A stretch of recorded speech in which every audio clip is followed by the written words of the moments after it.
Good morning. Adrian Otap here. We are having a lovely morning out here on the back patio, on the veranda, if you will. As ever, the wonderful Glock drinking vessel, rocking the Glock shirt today.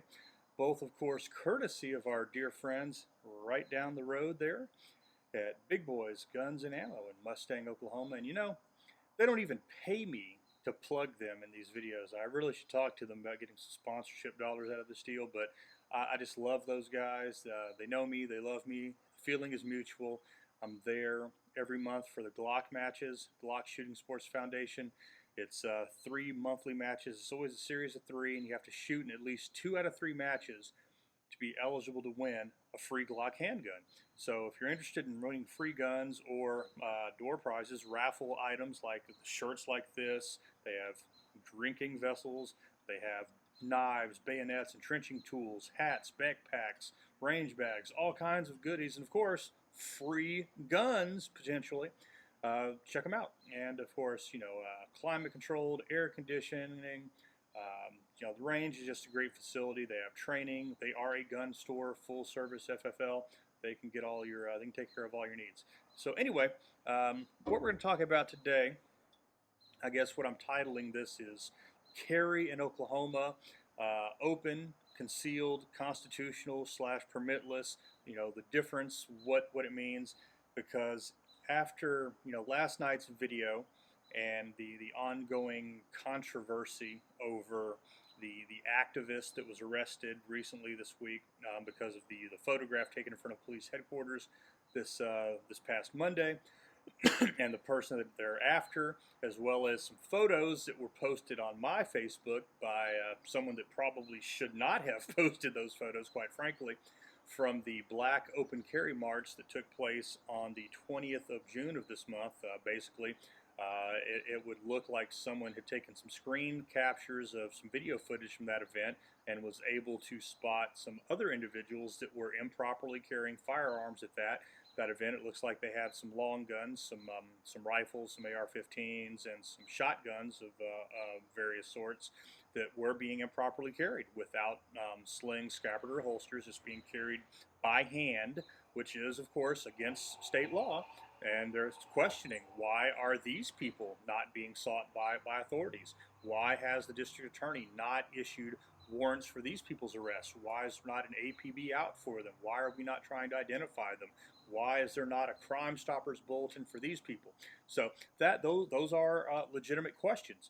So, but the thing that's really got me out here talking about this and doing a video today is this was a post on another one of those online forums. There is a instructor out there, Dan Detmer. There's your shout out, Dan. Hey, Dan Detmer. It looks like Dan is in the Tulsa, Oklahoma area. Tulsa, quasi Oklahoma, not even in America, according to the Supreme Court. Yay, McGirt. Go child rapists. But anyway, he was pointing out that the quote or the post that he made in a comment thread is that unconcealed must be in holster, concealed not required to be in holster, and the letter B, I guess, shorthand, or using the lingo that the kids do, I guess. But anyway, somebody took issue with that and said, called him on that and questioned that and tried to say that that couldn't be more false. Concealed or not, any firearm must be carried in a sling, scabbard, or holster. Please review the law before giving advice. Well, the fact is, Dan is in fact correct. Good on you, Dan Detmer, for giving the correct information. It is true. Any firearm in Oklahoma that is openly carried must be carried using a sling, scabbard, or holster. But if you are carrying concealed, it doesn't matter how you carry it. It simply must be affixed to your body in some way. So the person brought this to my attention, and I said, yeah, you know what? Dan's right. Carry it in a fanny pack. Put it in your pocket. As long as no part of the gun is visible, you're good to go. Put it in a backpack. Carry it in a shoebox. Put it in a violin case like in the old mafia movies. Whatever you want to do. And in fact, I like to point out a lot of older gentlemen, if you will, like you see an older gentleman, an elderly gentleman walking around in the shopping mall, the mall walkers. If you see an old guy with a fanny pack, he's probably got a 380 in that fanny pack, folks. the event last month at the Protect the Land Run Monuments event. There were a number of people that had backpack guns. What's a backpack gun? Well, literally, it's a gun that people carry in a backpack. AR-15 pistols are very popular as backpack guns. They are completely concealed when they are in a backpack. Sometimes they have folding stocks that facilitate this.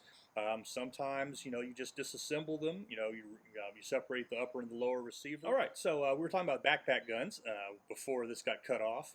No technical difficulty there. Like I was saying, backpack guns. Sometimes you use these AR-15 pistols as backpack guns. Sometimes you separate the upper and lower receiver. Sometimes you have specific takedown editions of guns, like I remember the Ruger SR556 takedown edition was made specifically for that. It had multiple barrels you can swap out for different calibers to go from 556/223 to 300 blackout. I know Sig Sauer makes a number of rifles or pistols in that that type of configuration, things of that nature. So there are a lot of options, and again, I like pointing out the fact that it's an absurdity in Oklahoma state law that it is considered open carry if you have a handgun or any gun actually in a case designed for carrying firearms. Okay, that's open carry, even if you can't see the gun. Because most gun cases are opaque. Like a factory Glock box or a Glock case, if you have a Glock in there or any other handgun, that would be considered open carry. But if you were to take the pistol out of that box and put it in a Nike shoe box, well, then that would be concealed carry. And you would, you'd be able to walk around with that. So we're also talking about how one of these days I would actually like to, as they say, as Rush Limbaugh says, point out absurdity by being absurd. I would like to organize a gun case walk, if you will, an event at one of these public trust parks like Scissortail Park in Oklahoma City, where we would organize a number of people with gun cases. We would just show up with gun cases, no guns in them, mind you, because we are law-abiding citizens. And we would, we'd put, I don't know, put a ham sandwich in there, put a bunch of marbles, put dirt in the box. Doesn't matter as long as it's not a gun.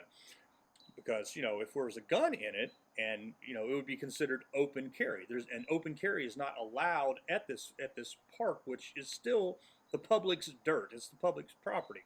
So what we would do was we would just walk around with a gun case, and according to the law, we're open carrying, even though there's no there's no gun in it, so it's technically not open carrying a handgun because there's no handgun. But how would law enforcement know that if they can't see into the box?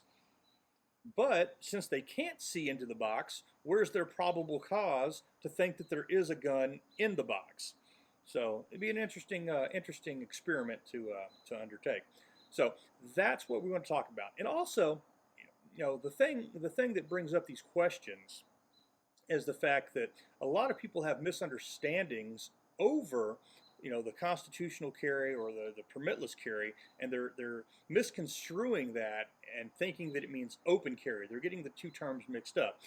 Open carry is something that we've had in Oklahoma for years and years at this point, and they're two completely separate things. Well, they're not separate because it's all under the umbrella or under the aegis of the Oklahoma Self-Defense Act, the Title 21, the section of Oklahoma law that governs weaponry in Oklahoma.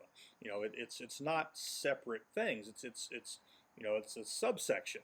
So constitutional carry is just one individual provision of the Self-Defense Act. And another thing that people need to keep in mind is that the SDA starts out from the baseline assumption that we, the people of Oklahoma, inherently do not have a right to bear arms. It starts out telling us that we don't have the right to carry any offensive weapon whatsoever. And then starting from that baseline, it begins to list exceptions to that. And that's where we get into licensing and people that are special that get to carry guns.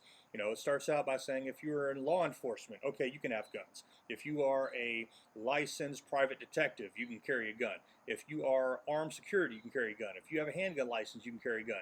And then it gets into permitless or constitutional carry, and then you can carry a gun. And then even with that, then there's exceptions to that. It's like, okay, well, if under these constitutional carry provisions, you can have a gun, but even then, you can't have it in certain places unless you have a license. And then you throw federal law into the mix, like the Federal Gun-Free School Zones Act. Thank you, Joe Biden, back in 1990, with the wonderful 1,000-foot bubble around schools that applies to public property around schools, even if you're just driving through it in your car.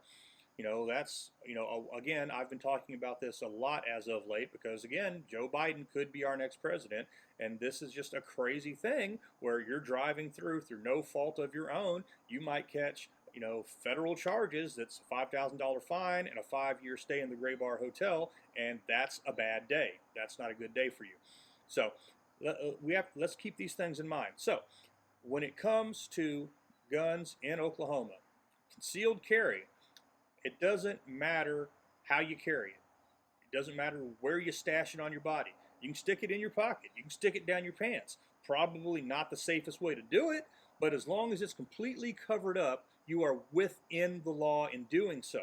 So things like Techniclips, I wouldn't advise it with a Glock.